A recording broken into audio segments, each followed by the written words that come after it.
Today, I'm going to be doing a comprehensive review on the DJI Spark. Now, it's not a very timely review since it's been out for about a year now, and in that time, DJI has announced and released their newest drone, the Mavic Air, which is a far superior, compact, lightweight drone to the Spark.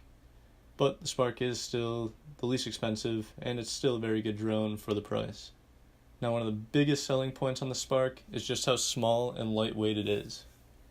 Now, it doesn't fold up like the Mavic Air or the Mavic Pro do. It just kind of stays stuck looking like a frog that's about to be dissected.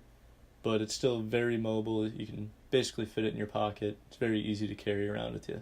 Another kind of minor cool feature with the Spark is that it comes in 5 different colors. I just decided to go with white because it's the superior. It's actually pretty crazy just how light this thing is. I mean, if I hold it next to any arbitrary item, you can see the weight difference plain as day. The Spark is also super quiet while it's flying. It's like you can hear a pin drop in here. So one drawback on the Spark is that it only shoots in 1080, but I think the picture quality is pretty good for a drone of that size and that price.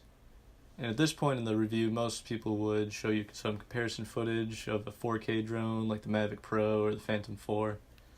But since I don't have access to any of those, I just compared it to the only 4K camera I do have, which is in my iPhone 7. So for comparison footage, I flew the Spark over a field right by my house, and then I threw my iPhone 7 over that same field. And if you look at the picture quality, comparing the two, it's really just night and day. It's like, why even bother with an iPhone, honestly? So yeah, overall, I think the Spark is a really good drone for the price. My only thing I would recommend is that you only buy one if you live somewhere that has sunlight for more than 4 months out of the year, so that when you get one for Christmas, you don't have to wait until July to use it. But other than that, I think it's worth the buy.